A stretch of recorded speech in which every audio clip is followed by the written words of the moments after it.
Brexit is a deal as the United Kingdom and the European Union today formally agreed to a trade deal after tortuous negotiations and politicking that has bruised political and economic capital on both sides of the divorce table.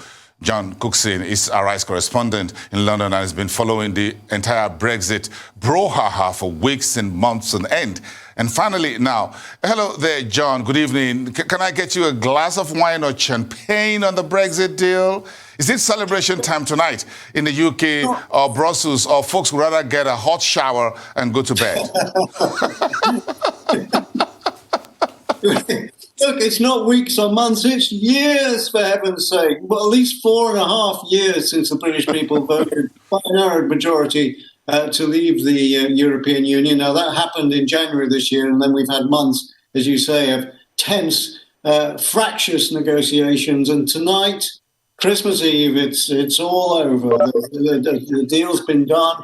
I'm sure Boris Johnson is cracking open a bottle of champagne as we speak. That's something I would like, I think, a little bit later, because it is a big deal. As you said in the intro, it's the biggest trade deal ever between the EU and the European and the UK, and it's worth $750 billion a year. And you've got the fifth biggest economy in the world, i.e., the UK, has secured a deal with the biggest market in the world, i.e., the European Union. So it is a cause for celebration. Look, when Boris Johnson was elected in a landslide and then won a thumping majority this time last year, he promised that Brexit would be done. Detractors said you can't do it. He did it. Then he said he'd get a trade deal. Detractors said you can't do it. He's done it. So to that extent, and Boris Johnson's supporters will say it's a magnificent job. Now, there are people tonight who are saying that it's a sellout, and of course, 48% of British people voted to remain in the European Union. So there are mixed feelings tonight. One of celebration for those people who wanted to leave the European Union with a deal, and sort of sadness in a way from people who wanted to leave the European Union, didn't want to leave the European Union, and would never be happy with whatever deal has taken place. But look, it's time to move on, frankly. 4.5 years is a long, long time. And Boris Johnson, just to answer your question again, I'm sure he's having a very large glass of champagne tonight. I know, but again, 2,000-page document as a divorce papers that was stretched for kilometers around across the English Channel all the way. So it's all about this fishing agreement. That was the last part of it. And I was surprised. Where is the hook in the fish mouth? So between both parties, what are the details of the final agreement? Some folks says it's not over yet, really, in reality. Oh, dear God, I hope it's over. You said 2,000 pages. Thank goodness it's not. Apparently, according to Boris Johnson, it's probably somewhere around 400 pages. But if I went into the detail about that, the dark subterranean depths of the deal, which only lawyers understand, will be here till next Christmas. But suffice to say that there has been an agreement on some of the sticking points, including fishing rights of EU trawlermen in British waters. Also, some kind of accord reached on the so-called level playing field between competition between British and EU corporations, and an agreement that if one side breaches that, then tariffs will apply. The other sticking point had been who will adjudicate in times of legal dispute, and it's been agreed by the European Union that the European Court of Justice should not be the arbiter, that some independent legal entity should be set up. I was just looking at a government website a short time ago, and just to give you an idea on how the British government, and I do stress this is the British government saying this, that they've won on 43 different points. They've compromised on 40 and given way to the EU on 17. different points. Now, again, I'm stressing this is the British government and this is British government spin, obviously, on those points. But it does seem, generally speaking, that the EU has given way more than the British government, and especially on fishing, for example. We heard from Boris Johnson tonight that the EU wanted 14 years for a transition period on fishing, and the British government got it down to 5. So, it does seem that the British government has been fairly successful in the negotiation. But again, what are the future forward terms of this agreement, and what can the UK in particular look forward to? Let's do future forward.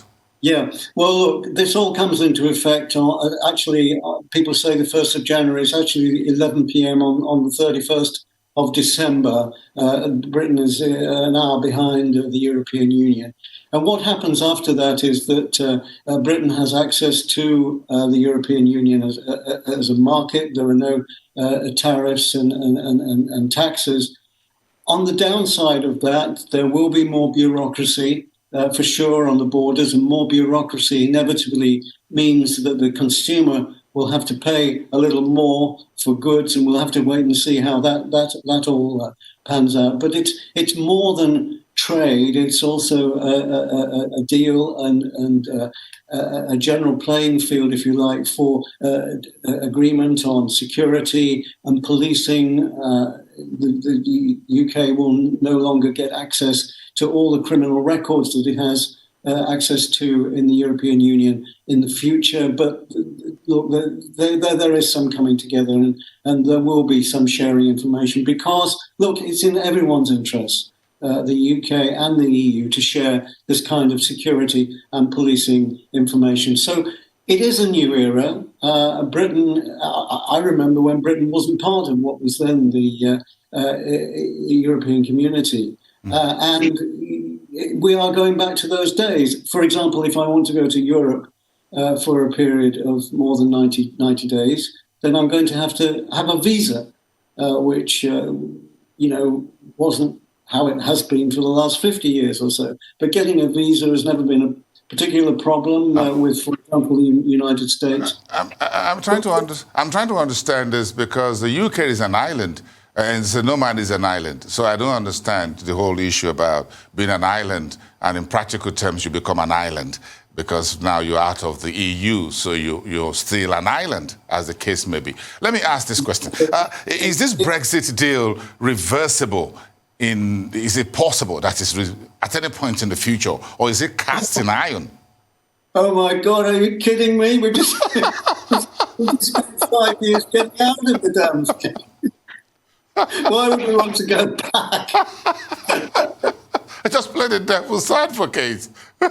Yeah, look, to answer your question, yes, of course, it is reversible. In other words, Britain can apply to rejoin the European Union. But look, that's not for this generation. It's for a generation where long after you and I have gone, believe me. Never say never. So, on a final note, I'm a stock market, I'm a financial journalist, so I love gainers, winners, and losers. And that's just some of the pictures, numbers I have for the African markets. So are there winners and losers of this trade deal? I know Boris Johnson will beat his chest and say he's a winner. Yes, there are.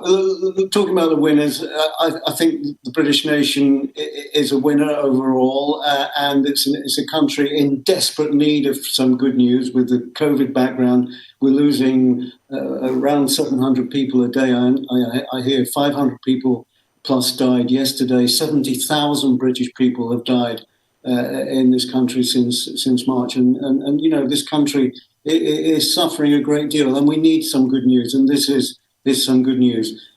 Bad news, just talk briefly about the markets. The pound has been doing very well. Last week it was worth €1.09. Tonight it's worth €1.12, which is a big leap forward. And for sure, when the stock market gets back on its feet properly after the Christmas break, I think you'll see British stocks soaring, or a lot of the leading stocks soaring. Look, I think certainly one area of concern is Scotland. Now, Scotland voted overwhelmingly to remain in the European Union, and the Scots are not happy tonight. Because, not only has the UK, including Scotland, left the European Union, but this deal has been arranged. And some fishing rights have been given away, or there's been concessions on fishing. And fishing is very important to Scotland. I would say that the Scots are losers, and also the political movement of the Scottish nationalists from the UK, they're not particularly happy. In fact, one of the leaders of the Scottish nationalists tonight called the whole deal a disaster for Scotland. John, grab that very cold glass of wine tonight, get some hot showers and get into bed. Tomorrow is another day. You bet. Tomorrow is another day.